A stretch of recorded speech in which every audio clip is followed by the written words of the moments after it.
Penn State had a massive match this past weekend against Ohio State. And to be quite honest, it wasn't even close. Penn State won 36-5, whooping Ohio State this weekend. This victory for the Nittany Lions solidified them as the Big Ten regular season champs. So the baseball season started this past weekend. The Nittany Lions ventured to Arizona for the Desert Invitational.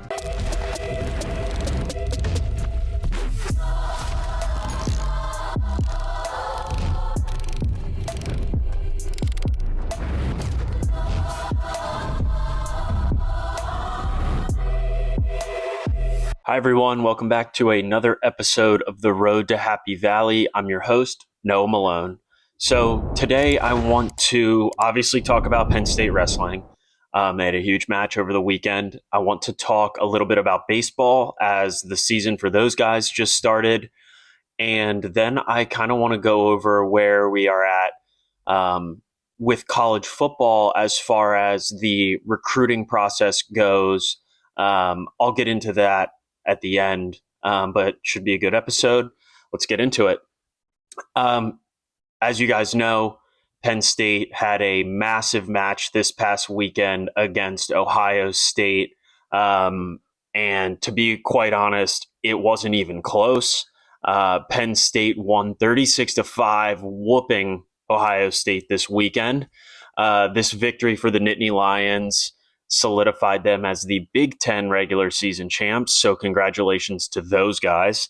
There was an attendance record, not only for the NCAA, but also for Penn State for wrestling indoor attendance. There was 16,006 people there.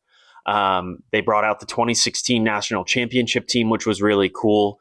My brother was actually at this. He said it was awesome. He said it was electric in there.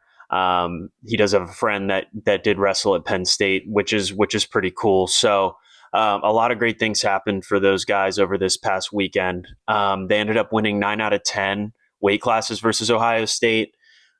There was a lot of high-ranked matchups in this one, which is to be expected when you have two elite teams in Penn State and Ohio State. Pretty much everybody that wrestled this weekend was top 15 in the country at their weight class. At 125, we had number 1 Luke Lilladal versus Nick Bouzakis. We had 133 pounds, number 4 Marcus Blaze versus number 2 Ben Davino. At 184 pounds, we had number 1 Rocco Welsh versus number 8 Dylan Fishbach. And at 197, we had number 1 Josh Barr versus number 10 Luke Geog. Those were some of the highlighted matches this past weekend. Like I said, a lot of highly ranked guys in this one. So 7 matches had somebody ranked number 1 overall at their weight class, which is just insane. That's high level wrestling, and that's why you go to Penn State to wrestle. This is great, and congrats to them on the regular season Big Ten champions. But as we all know, this is just a stepping stone for this team. Their main goal is to win a national championship, and that's the standard at Penn State. I know that if you asked every single one of those guys, sure, they would be grateful. They would be happy for reaching this landmark in the season, but I don't think a single one of those guys would be satisfied with just a Big Ten regular season championship.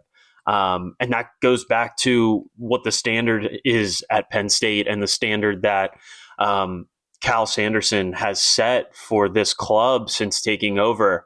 I want to highlight just the amount of success that he's had at Penn State since taking over as the wrestling coach.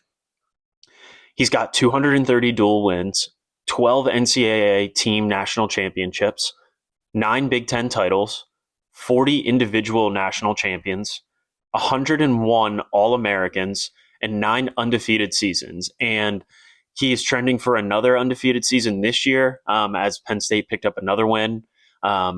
He's incredible. Cal Sanderson has built this program to a level where national championships are what you expect year in and year out at Penn State. Forget being the best coach in wrestling. I think he's one of the best coaches in all of sports. He's right up there with Phil Jackson, with John Wooden, Greg Popovich, Nick Saban. Um, I think that what he's doing needs to be talked. He does get a lot of credit, which he deserves, but the job that he has done at Penn State is right up there with how impressive those list of guys are that I just named. I mean, the resume speaks for itself. He's done an incredible job, and he has these guys primed to make another run at a national championship, which is just insane. So shout out to those guys from off the mat. Keep up the good work. Good luck the rest of the way to everybody. We're all pulling for you. All right, on to baseball. So the baseball season started this past weekend. The Nittany Lions ventured to Arizona for the Desert Invitational. The Desert Invitational is made up of 8 teams: Air Force, Connecticut, Grand Canyon, Kansas State, Iowa, Nebraska, Northeastern, and Penn State. And basically what it is a 8 team almost. It's not necessarily a round robin or a tournament because there is not necessarily a winner, but um, they picked 8 teams, invited them all out to Arizona. They get to play at 5 different ballparks. 4 of them are home to MLB spring training facilities. So they get to play at Goodyear Ballpark, Salt River Fields, Scottsdale Stadium, and Sloan Park throughout the weekend, which is really cool. That and I'm sure that these guys get to play at really nice stadiums every single year, but pretty cool experience to go out there and get invited to an invitational like that. It does seem as if this was set up by the MLB. If you go and look at the MLB website, they have a bunch of notes on guys to look out for, what to know for the Desert Invitational. So pretty cool experience for Penn State and the other 7 teams involved this weekend. Let's get into the game a little bit. On Friday, they suffered a tough 15-3 loss versus Air Force. Not an ideal way to start your season, but they did bounce back on Saturday. The game on Friday night was at Goodyear Ballpark, which is the spring training park for the Cleveland Guardians and Cincinnati Reds. And then on Saturday, they played Grand Canyon and had a 9-3 win led by left fielder Jack Porter, who had 3 hits and 3 RBIs. Right fielder Justin Turkovsky, who had 2 hits and also 3 RBIs. And we got a very strong performance out of Ben Hudson. He threw 5 strong innings, giving up only 1 earned run while tallying 6 strikeouts. They faced Kansas State this afternoon, and after that, they head east back to Virginia, where they have a 4-game series and a Saturday doubleheader versus Richmond. So keep an eye out on those guys. I think that the game in the afternoon, you can find it on MLB TV if you guys have that, but the baseball season's here. It does seem to sneak up. I even played college baseball, and it feels like it sneaks up on me every single year too, where February rolls around and everybody's thinking, oh, this is a little early for baseball, but not for college. So keep an eye out on those guys. I know that we also just got pitchers and catchers and teams reporting for MLB this past week too. So baseball for the majors is right around the corner, but college baseball is here. Go out there, show your support um, for your Nittany Lions. I'm excited to see what they do if they have another like dollar dog night. I know they did that last year, and that was extremely popular. Seems like a great experience, but do whatever you can to support these guys. Like I said, they play today, and then they head to Richmond next weekend. All right, football. So where are we currently? I'm sure that a lot of you have noticed that it's been much slower on the college football front from a recruiting perspective and just general update perspective. Um, I still don't have any news on who the wide receiver coach is going to be. I know that report came out about Noah Pauley um, lining up to be the next wide receiver coach at the Packers, but I haven't seen anything making it like 100% official. I knew that that's where things were trending. That's what was supposed to happen. But I haven't seen anything that says that he has officially moved on. My guess is they are working through it, and he will be slated to be the next Green Bay Packers wide receiver coach. But I haven't seen anything or any reports or any updates really as far as who is Penn State looking at to be the next wide receiver coach. Are there any prospects for the next wide receiver coach? Things along those lines. So I'm going to continue to do my best to see what I can find and provide to you guys. At that level, I don't know if it's going to be something internal, if they're going to promote somebody from within, or if this is just going to be extremely close to the vest with this coaching staff.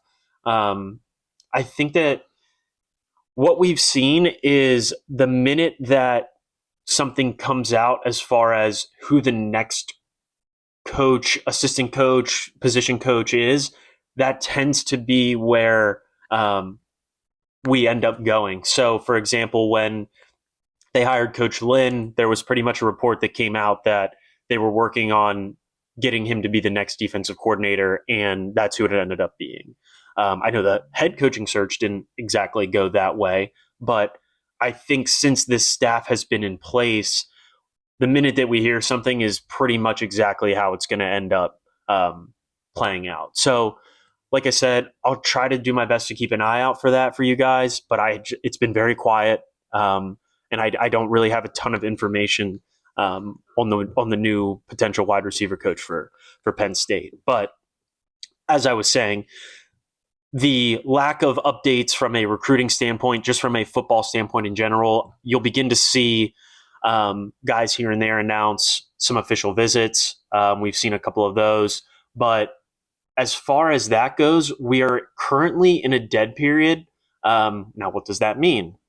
In a dead period, coaches are not allowed to make in-person recruiting contact or evaluations on or off the school's campus, or to permit official or unofficial visits by potential recruits to the campus.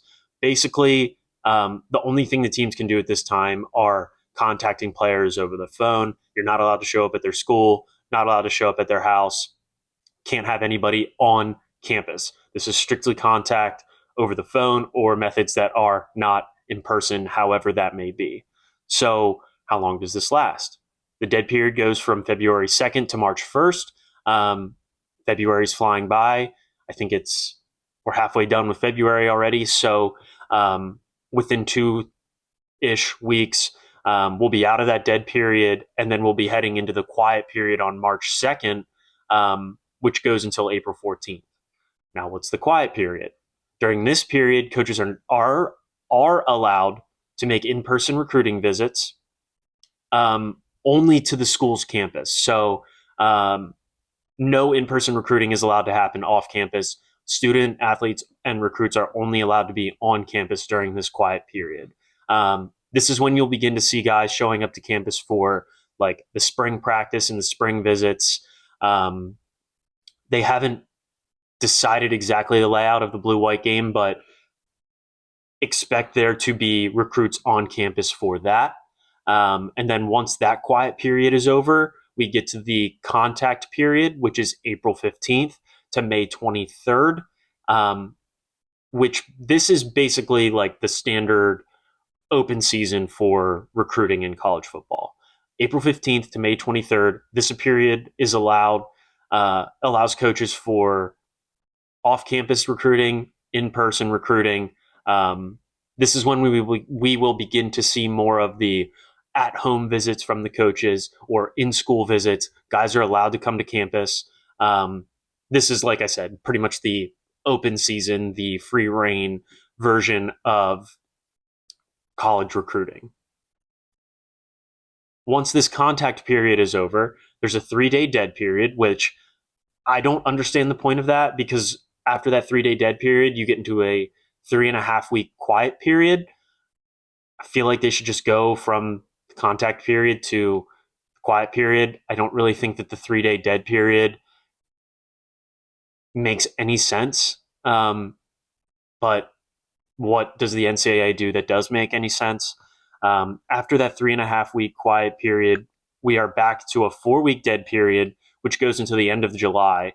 And then from July on, it is a quiet period where guys are allowed to show up to campus. And that pretty much lasts until the 2026 season. You'll see that we'll have guys and recruits on campus for games, official visits, all those types of things. So just gonna have to be patient, really, for these next 2-ish weeks until we get out of this dead period on March 1st and get back into a quiet period where we're allowed to have in-person recruiting visits to campus. And at that point, too, we'll begin to see more of a behind-the-scenes stuff as far as spring practice and have a lot better of a feel for what the depth chart is potentially going to look like. I think there's a general idea right now, but I think that spring practice is an opportunity for those guys to really separate themselves and find a more solidified version of what this team could look like as we head into 2026. So not a ton on the football front. I'll continue to try to keep you guys updated on that as much as I can. But to wrap it up, congrats again to the wrestling team. Go out there, support the baseball team as they begin their season, and let's hang tight on college football. But that does it for today. I appreciate you guys. We are.